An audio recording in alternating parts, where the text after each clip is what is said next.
بسم اللہ الرحمن الرحیم۔ پیارے دوستو، نئے سال کا وظیفہ دعا کون سی ہے؟ اس عمل کو بڑی ہی توجہ کے ساتھ سماعت کر لیجئے۔ سورۃ الفاتحہ 7 مرتبہ، سورہ بقرہ کا آخری رکوع 1 مرتبہ، سورہ فلق اور سورہ ناس 1 مرتبہ، اور اس کے بعد دوستان محترم آپ نے چوتھے نمبر پر جو عمل کرنا ہے، اس عمل کو آپ نے ضرور کرنا ہے۔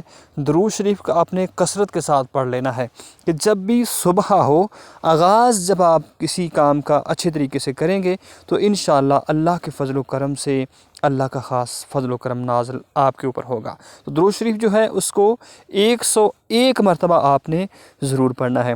یہ عمل تنہائی کے اندر بیٹھ کے کر لیں یا سب کے سامنے بیٹھ کے کر لیں، نماز فجر کے بعد آپ اس کو کر سکتے ہیں، یا جب بھی کوئی آپ کے پاس ٹائم ہو اس وقت کے اندر آپ نے سورہ فاتحہ 7 مرتبہ، سورہ بقرہ کا آخری رکوع 1 مرتبہ، اور سورہ فلق سورہ ناس 1 مرتبہ، اور درود شریف جو ہے 101 مرتبہ۔ اور 5ویں نمبر پر جو عمل کرنا ہے دوستان محترم، وہ بھی سماعت کر لیں کہ ان اعمال کی برکت سے آپ نظر بد سے محفوظ رہیں گے، شیطان کے وسوسوں سے محفوظ رہیں گے، کامیابیوں کا سال ہوگا انشاءاللہ اللہ رب العزت کے فضل و کرم سے۔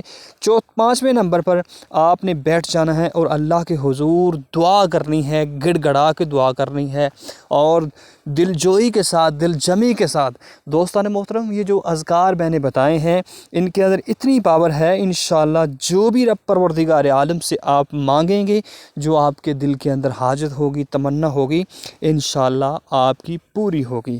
دوستان محترم، یہ سورہ فاتحہ، اس کی فضیلت، سورہ بقرہ کا آخری رکوع اس کی فضیلت، سورہ فلق سورہ ناس۔ سب سے پہلے یہ جو سورۃ الفاتحہ، اس کو القرآن یعنی کہ کہا جاتا ہے، یعنی کہ سارے قرآن کا نچوڑ جو ہے، قرآن کا خلاصہ جو ہے، یہ سورہ فاتحہ ہے۔ اور اس کے بعد سورہ بقرہ کا اس کی کیا برکت ہے دوستان محترم، یہ دو جو آخری آیات ہیں ان کی بہت بڑی فضیلت ہے۔ سورہ فلق اور سورہ ناس جو ہے، یہ دوستان محترم آپ کو جنات اور جادو کے ہر قسم کے شرور و نقصان سے آپ کو محفوظ رہیں گی۔ پورے کا پورا سال انشاءاللہ آپ کا اچھا گزرے گا۔ سورہ فاتحہ برکت کے لیے، سورہ بقرہ جو ہے آپ کی رزق میں فراوانی کے لیے، اور سورہ فلق اور سورہ ناس جو ہے آپ کو جنات یعنی کہ شیطانی انسانی ہر قسم کے جادو سے محفوظ رکھنے کا عمل ہے۔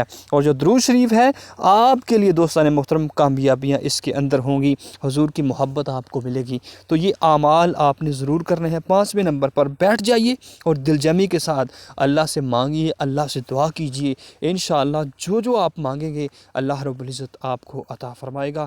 یہ مجرب عمل ہے۔ ضرور ویڈیو کو لائک کریں، اور چینل پر نئے ہیں تو چینل کو ضرور سبسکرائب کر دیں اور شیئر بھی کر دیں۔ جزاکم اللہ خیرہ۔